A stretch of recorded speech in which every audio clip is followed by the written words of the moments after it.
welcome back. We're gonna read The Golden Girls from the Golden Book collection. So, let's get to it.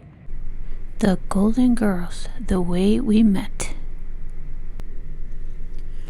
Picture it, a late night on Richmond Street in Miami. Three friends, Dorothy, Rose, and Blanche, sat around their kitchen table. They had just watched a very scary movie, and now none of them could sleep. At least we're not alone tonight, Rose said. There's nothing worse than being wide awake and scared and by yourself, Dorothy agreed. Oh, yes, there is, said Rose. Being wide awake and scared and by yourself without a double fudge chocolate cheesecake in the freezer. Soon the friends were enjoying a delicious cake together. I never used to do anything like this with my old roommates, said Blanche. I didn't know you had roommates before, as Dorothy replied. Oh yes, two very eccentric old ladies, Blanche explained. I kicked them out one morning, and that was when I first met Rose. Blanche had just hung up a flyer for the roommates in the local supermarket. Suddenly, she noticed a woman with a cat. Woman looked sad. Are you okay? Blanche asked her. The sad woman was Rose. The new owner's Rose apartment didn't allow pets in the building, and she wasn't about to part from her feline friend, Mr. Peepers. At first, Blanche wasn't sure that Rose would be a good fit for a roommate, but then she watched Rose give her a cat and a boy who had just lost his own pet. Blanche knew Rose's heart was big, and that was enough for her. I happen to have a room for rent, and name is Blanche Devereaux. Blanche offered. Rose agreed to move in, but Blanche still had one other vacant room. Luckily, a few days later, two women arrived at Blanche's door. They had seen her roommate's liar, and I'm Dorothy Smornak, said one of them, and this is my mother, Sophia, who lives in Shady Pines retirement home. Shady Pines is a prison, Sophia said blindly, even though Dorothy was convinced that her mother had made a bad first impression. Blanche offered them the available room. The first test of their early friendship came the next day while they were grocery shopping together.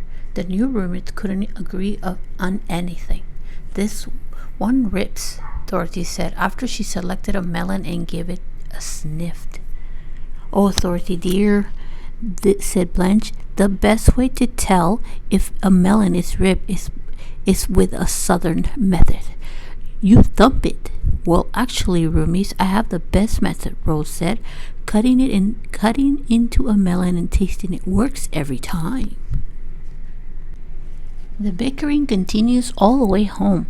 There they debated about how to put away their groceries. Oh, girls, let's face the facts. Dorothy finally said, the three of us can't agree on anything.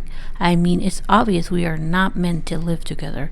Blanche and Rose nodded in an agreement.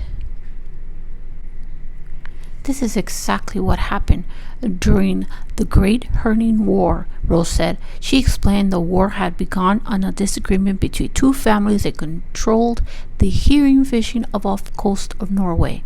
The Johnsons wanted to pickle the herring, and the Lindstroms wanted to train them for a circus. Did they ever shoot herring out of the canyon? Dorothy asked, trying not to laugh. Yes, but they shot him into a tree. Rose replied, after that, no other herring will do it. Soon the three women were giggling uncontrollably. At the moment, they realized that maybe they could become great friends after all.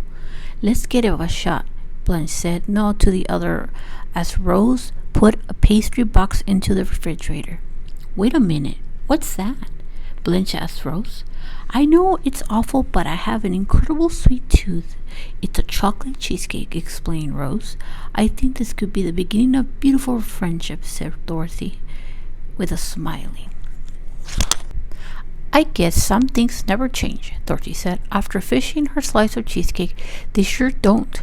We almost finished the entire cake, Rose said. Yeah, it sure took my mind off that scary movie, added Dorothy. Suddenly, Sophia burst into the kitchen and given them all a fright. Ma, that is not funny, Dorothy shouted. Laughing, Sophia went back to bed. With their nerves nearly rattled, Rose, Dorothy, and Blanche decided that it wasn't yet time to call it a night. I think I have just one more cup of tea, Blanche said. Yeah, and we can finish that cheesecake, said Dorothy. The three women stayed up all night, laughing, trading more stories about how they had become friends. And there you go, guys. A wonderful story from the Golden Girls on how they met. And I can see you again in another story. Let me know how I'm doing. And talk to you later. Good night.